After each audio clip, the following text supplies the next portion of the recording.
Are you ready to transform your summer into an epic splash-tastic adventure? Say goodbye to wasteful, single-use water balloons and hello to the ultimate in reusable, eco-friendly fun with reusable water balloons.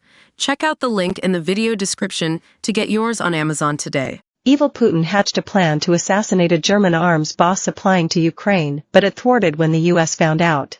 Earlier this year, U.S. intelligence discovered Russia's cunning plans to kill Rheinmetall CEO Armin Paperger in a depraved act of revenge brought on by his unwavering support of Ukraine. Paperger's arms manufacturer, in Dusseldorf, has been producing artillery shells and military vehicles for Ukraine, as reported by CNN, who cited 5 unidentified U.S. and Western officials as sources. They said the plot to kill Paperger was just one of a series of Russian government plans to undermine the West, with Putin planning to slaughter several pro-Ukraine defense industry executives across Europe. The United States then informed Germany of the plans, and German security services were able to protect Paperger.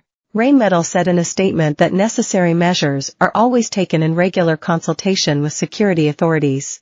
The U.S. National Security Council, NSC, spokesperson Adrian Watson said, "Russia's intensifying campaign of subversion is something that we are taking extremely seriously and have been intently focused on over the past few months. The United States has been discussing this issue with our NATO allies, and we are actively working together to expose and disrupt these activities.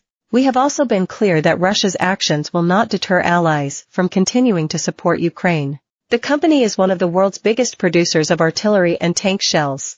It began ramping up production after Russia's 2022 invasion of Ukraine. Former Russian President Dmitry Medvedev, a close ally of current President Vladimir Putin, previously said Russia would retaliate by hitting any facility Rheinmetall set up in Ukraine. The comments came after Rheinmetall said in May 2023 it had set up a joint venture with Ukrainian state-owned conglomerate Ukroboronprom to build and repair tanks in Ukraine. In February, Rheinmetall announced that it also planned to open up to 4 ammunition factories in Ukraine. They will also be used to manufacture gunpowder, air defense systems, and various other military vehicles. Rheinmetall also intend to build a facility in Lithuania, which shares a border with Russia and Belarus. A senior NATO official told CNN, "We're seeing sabotage, we're seeing assassination plots, we're seeing arson. We're seeing things that have a cost in human lives. I believe very much that we're seeing a campaign of covert sabotage activities from Russia that have strategic consequences." In May, Paperger, who has been with Rheinmetall for 34 years, including more than 11 years as CEO, made headlines when his garden house was set on fire by far-left activists, according to Bild.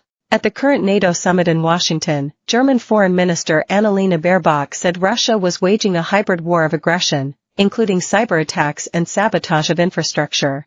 She said, "This underlines once again that we as Europeans must protect ourselves as best we can and not be naive." A spokesperson for Germany's Interior Ministry declined to comment on the groundbreaking CNN report, adding the government was generally taking the threats posed by the Russian regime very seriously. "Our security authorities are very vigilant and act accordingly, in close cooperation with our international partners. The federal government will not be intimidated by the Russian threats. We will continue to do everything in our power to prevent possible threats in Germany." Vladimir Putin's thirst for power knows no bounds, and his dark history is littered with the bodies of his foes. Putin's most formidable opponent Alexei Navalny, 47, died just last month in the strict regime Polar Wolf jail in the Russian Arctic while serving a 19-year sentence on trumped-up extremism charges. It was alleged his body was found covered in bruises as Western leaders and members of Navalny's camp claimed he was murdered on the direct orders of Putin, an accusation the Kremlin rejects. Endlessly vocal Putin critic and the head of the Wagner mercenary group Yevgeny Prigozhin, 62, died in August last year in a Fireball private jet crash, according to Russia's investigative committee.